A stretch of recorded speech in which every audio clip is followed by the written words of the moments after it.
Hey guys, welcome back to Ranger Survival and Fieldcraft. I'm Andrew, and what I have for you today is a look and discussion at the survival shotgun setup. Stand by.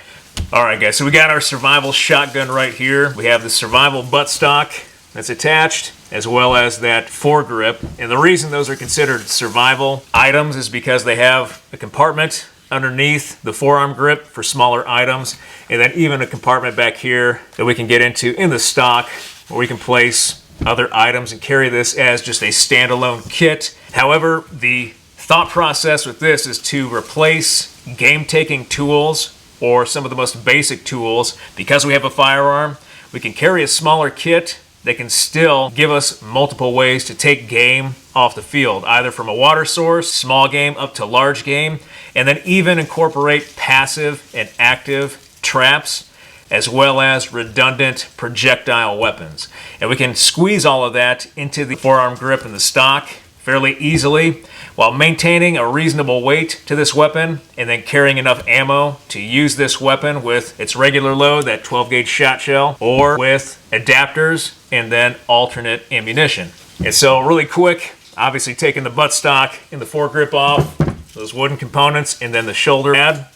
Picked this weapon up at a local gun shop back in my hometown for dirt cheap, and out of the box with the wooden components, it was about 5 pounds. The new stock and the forearm grip are going to be plastic, but with our kit added, this is probably sitting closer to 8 pounds, and then the majority of the kit is going to be back here, obviously with the stock, so that balance is going to be back here in the stock, which helps us out a little bit if we have to sit and hold this weapon up for a long period of time before we take the shot. Now the idea or the methodology or thought process with combining a kit and putting it into a shotgun is, one, to eliminate other projectile weapons like bows and arrows or slingshots, even though we have the slingshot band as part of our kit, spoiler alert, but then to take other items, traps, passive and active things, as well as fishing kits and maybe even some fire starters, and put them into a hunting kit. So if we had to, with just this weapon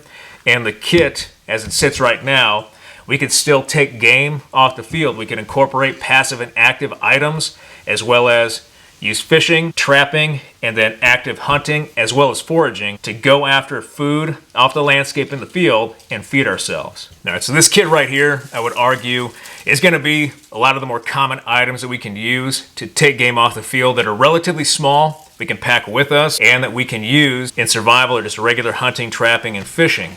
And a lot of these items that are most basic, a bow and arrow, a slingshot, even frog gigs or spearheads, actual commercial traps, and then other fishing devices, even snares and nets, we can get rid of a lot of this stuff and really pack it down into a small kit as part of our survival shotgun. We can either eliminate some of these items, get them out of the way, and then we can improvise and use smaller items, smaller kits to actually replace a lot of these items. That first item that's gonna go is gonna be that survival bow or that takedown bow. Obviously with the takedown bow and takedown arrows like this, we need a lot of practice to really be efficient, and then we're limited in range. While using an actual gun or a firearm, we have almost 100% chance guarantee of getting game with this weapon a lot more efficiently than we do with something like this. So we can eliminate this because this projectile weapon is replaced by simply carrying our survival shotgun. Another item that we can get rid of that is projectile is that slingshot. We can get rid of this whole thing, but we can actually keep the band added to our kit, and that's a supplemental item. We can craft a simple slingshot by harvesting a Y-section or a fork from a branch and then tying that band to the branch itself, some cordage, and then find ammo laying on the ground, pick it up, and go after game that way.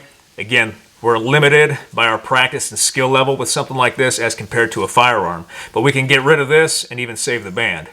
Another item that is pretty common that we can use to go after fish, and we can even use to set up traps for land animals, is going to be that gill net or that survival gill net or any type of netting. So this gill net is about 12 feet long and about 4 feet in height or so, and this thing is really large. We're obviously not going to fit it in that buttstock as part of our kit. This being a more common item though, we can replace and get rid of this item altogether by using a smaller fishing kit and then improvising with things that we can gather from natural materials or employing different traps, active and passive methods of fishing. So we can get rid of this. The same thing goes for a Cuban yo-yo fishing kit like this. We can pack this out, but we can simplify it and use natural materials to basically recreate something like this off the landscape and then actively fish with it. So we can get rid of something like this. The thing that we could recreate for a fishing kit is just a simple hobo reel. This is made out of bamboo.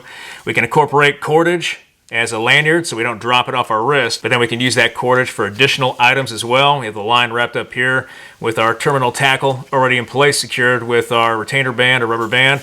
And then even with bamboo or other sections of material, we can get crafty, have an inner compartment, and then even create just another inner compartment for our terminal tackle where we can actually put hooks and other items, sinkers, bobbers, swivels, different types of lures, and keep them in there, safe, compact, and tuck it away inside the main body of our hobo reel made out of bamboo. And that's one way we can use just small gear in a small package and create something simple like this to actively fish. Spearheads are going to be good for us to actually get rid of because we can recreate a lot of spearheads from natural materials. Harvest a large sapling, carve it down, and we have a spearhead.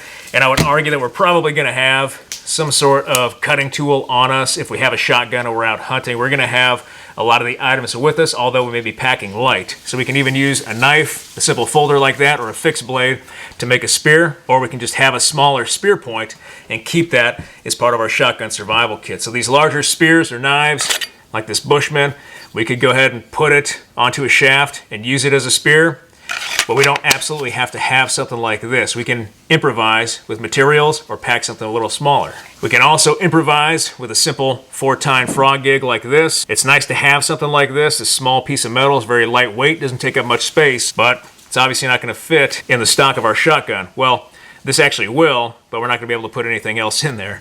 So we can get rid of something like this and actually make it from natural materials. So this is an example of just a frog gig made with a little bit of cordage and some sticks splitting out the end, making those tines, even the notches in here to help catch that frog or that fish that we're going after.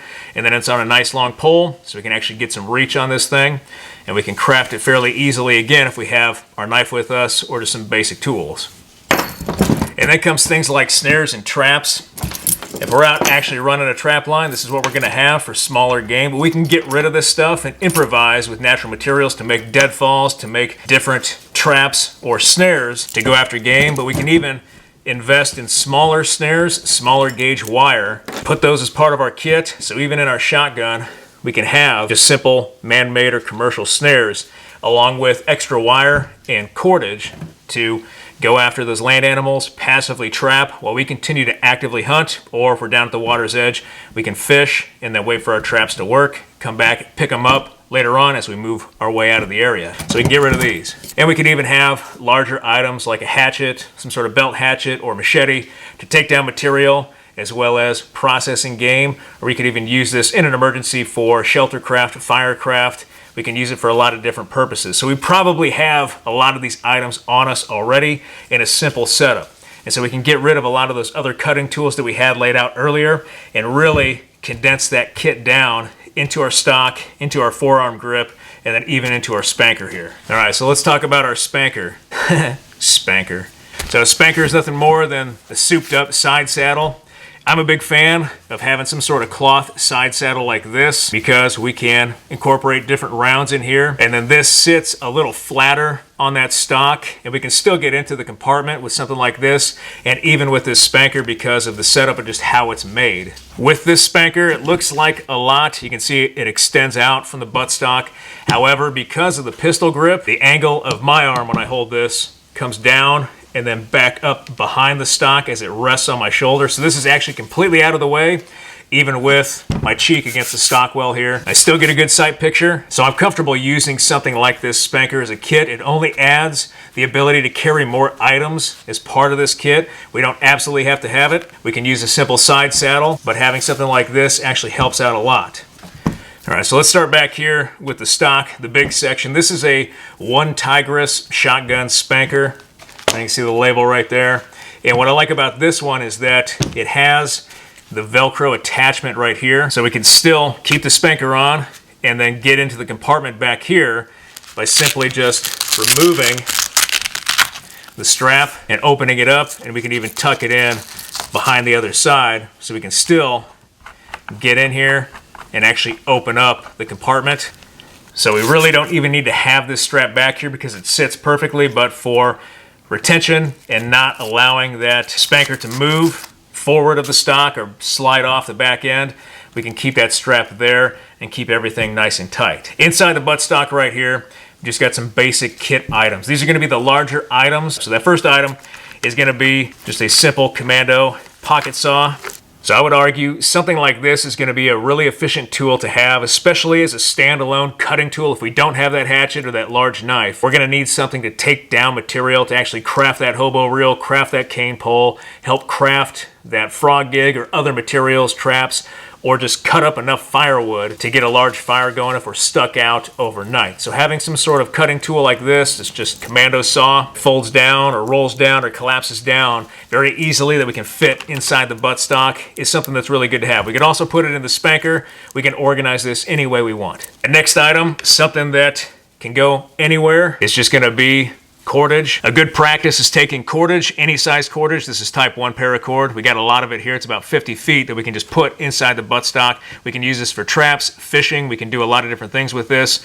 One idea with this is to create a trot line or a night line, attach our leaders or hooks to this thing, space them out, and then take this, anchor it to shore, and then throw it out into the water with a weight on the other end of that cordage. Leave it overnight, come back, and we should have fish on the hooks after they've taken the bait and swallowed that. So it's a passive trap or fish trap that works for us while we're doing other things like surviving a cold night. But a good rule or a good practice is that if we have extra space in compartments, whether that's like a small tin or other survival pouches or kits that we have, take cordage and shove it in those empty spaces, that dead airspace. That way we always have a lot of cordage with us. Plus, it helps keep that kit nice and tight. It acts as a cushion, especially if we drop our kit for whatever reason.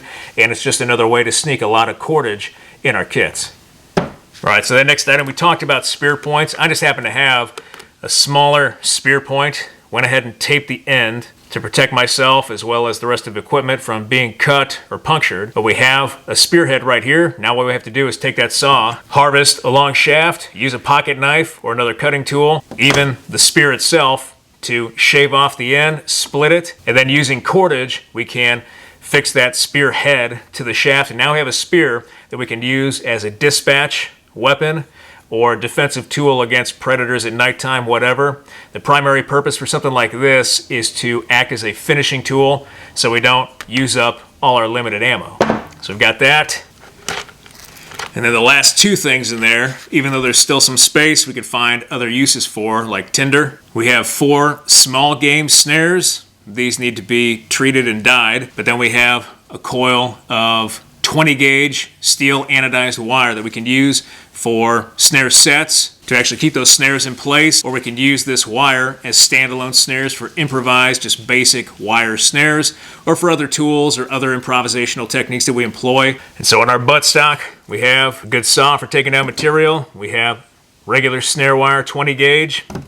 We can use it as set wire with our actual commercial snares right here, 4 small game snares. We have cordage. We can use it for the same purposes. We can make traps and snares out of this as well.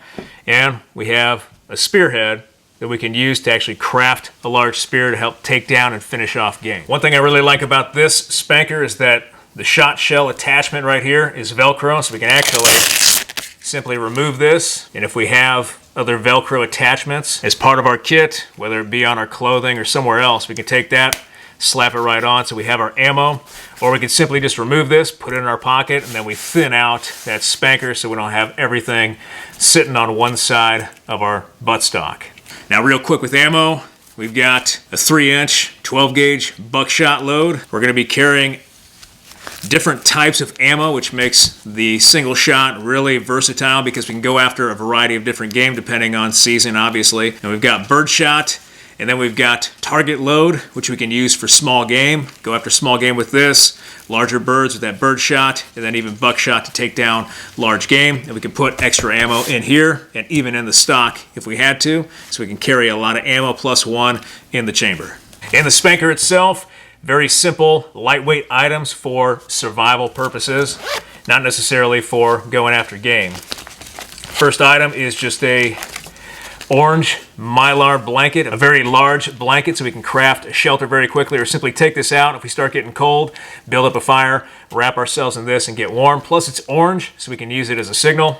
A 1 quart water bag, and then drinking tablets so we can treat water, make it safe to drink, stay hydrated. And then lastly, one thing we can fit in here in the extra space, very simple, that collapses down, is that slingshot band like we talked about at the beginning of the video. We go after game and attempt to get some meat. All right, so let's take a look at that forearm grip. It's just got a screw right here. The best part is we can get into either compartment just by unscrewing the cap, opening it up, and getting out what we need. The only downside to something like this is that we actually have to completely remove the forearm grip to get at the components or the items inside, and then completely reattach this. And so the items in here are going to be specialized items that we either stop, take the time to get out, or items that we don't really need right away until we either run out of ammo or we have to go on to other methods of getting meat. Another downside is the screw comes completely out. We probably could find a small rubber O-ring to put around the screw itself to help retain it in the shaft so we don't lose it. And just slide it out of there and put the barrel out of the way. And now we have our forearm grip kit right here. All right, again, the idea behind the forearm grip, it's stuff that we don't need right away or that we can take the time to actually employ. So that first thing is going to be an adapter for 22 ammo. This is a very simple adapter from Short Lane. You put it in a waterproof bag. You can see I've been using it a lot. Needs just a little bit of TLC, but it's a 22 LR. The small compartment right on top just before where that adapter sits, we've got about 10 rounds of 22 ammo. So we can incorporate the adapter inside the barrel and then start loading up these rounds to go after small game if we run out of that shotgun ammo or we want to take game with a 22. We have the ability to do it with this adapter. So we want to keep these items waterproof so they obviously work for us in an emergency, and then we can use them and we can rely upon these items to take game if we run out of that ammo. Underneath that ammo in the compartment right here, so we have the adapter right here. The second compartment right on top, we have that 22 ammo. And then right underneath that, we have a small fire kit. Again, waterproof. We have cotton balls and Vaseline in a plastic bag, keeping them safe. And then wrapped up in that bag on the outside, just a small lighter. So we can ignite our tinder, or we could use this to get a fire going. So the idea with items like this, highly visible with a lot of color, because this is a survival tool, a hunting tool. We're not trying to hide necessarily. We're in a permissive environment, so we're looking for friendlies, but if we drop this, we want to be able to find it or see it, or if somebody finds it, they know we were there.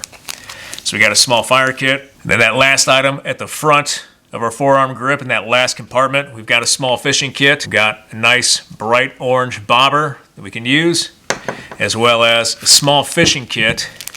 And this is going to have hooks, it's going to have lines, swivels, weights, or sinkers. It's got lures with jig heads, everything we need to go after fish and get a few panfish out of the water. One thing you'll notice about the fishing kit in here is we have a sewing bobbin inside, and we have fishing line wrapped around that sewing bobbin. That's a lot of line on a sewing bobbin that we can use to make our hobo reel, to make a cane pole, to make fish traps. We're not going to be making a gill net, obviously, with this little piece of line right here, but it's enough where we can use it for multiple ways to go after fish. Going to be from active as well as passive. We can use that even with the cordage from our buttstock to make that trot line. So we have enough resources and equipment here to actually construct a lot of different things. So let's pack this back up. Best part is it just shoves right inside. Not much to it.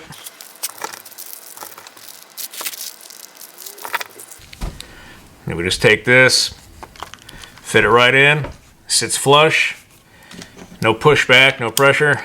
And then we just screw this all together and our kit is back in place. So we got the forearm packed. Now we can pack our buttstock and our spanker. Grab our water bag, shelter, even that slingshot band. Fits in there nice and easy.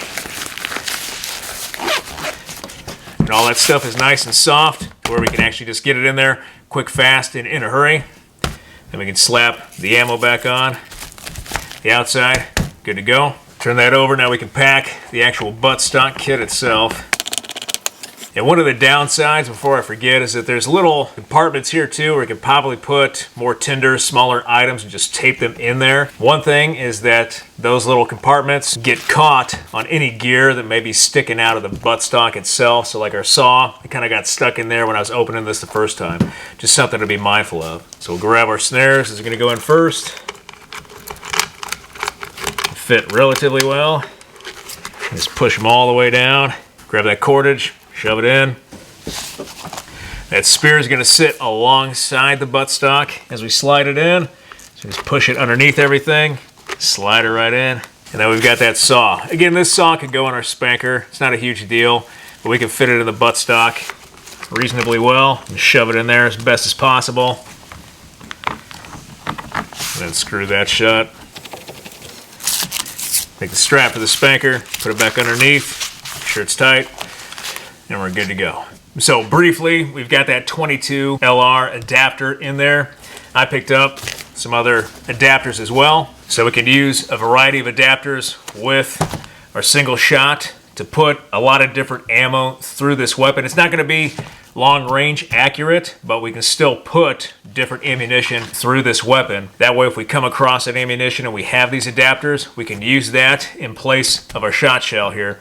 And so we have everything here from a 20 gauge, 410 to 45 ACP, as well as 40. So even having all of these different adapters for a wide variety of ammunition that we can put through this weapon is another adapter that we can do for basic muzzle loading. This thing sits in the barrel, we put a primer here, and then we dump in our powder, tamper it down. Even with a sapling or a stick, we can use as a makeshift ramrod. And then we put our over powder or overcharge wad, whatever that may be, pieces of paper, cloth. We put our shot down it, whatever we're going to shoot. It could be BBs, it could be pellets, it could be any type of load that we can shoot out of a shotgun. And then we put our overshot over that, tamper everything down, make it nice and tight, and now we have basically a muzzle-loaded single-shot shotgun that we can use as a field expedient method or an improvisational method to actually shoot this firearm and get some game that way. So something handy to have, use it a few times, and it works really well. All right, guys, so a down and dirty video today on survival shotgun, with the emphasis being on replacing a lot of those most basic food gathering items that we take into the field with us, whether we're trapping, whether we're hunting, whether we're foraging, whether we're fishing, whether we're going after active and passive methods to acquire game, or we're using more minimal items like spear points, bows and arrows, or more contemporary or modern items like firearms to get that meat and give us food. So a basic setup, we can configure this setup any way we want. This is just how I have mine right now. Really wanted to condense it down, get rid of the things that we don't need because we have a projectile weapon like the firearm, and then incorporate those other things that we have just on a smaller scale, so we have a lot of those same items, redundant items, as well as improvisational items or expedient items that we can employ while we're out actively hunting, or we come across different resources or different game, we can go after them as well. So I really hope you like this video. If you like this video, hit that like button, hit that subscribe button, leave me a comment down below. I always appreciate your feedback. I want to thank you guys for everything you do for me, for this channel, for your likes, your views, your subscriptions, your comments, your feedback, and your shares. And I'll be back with another video as soon as I can, guys. Thanks.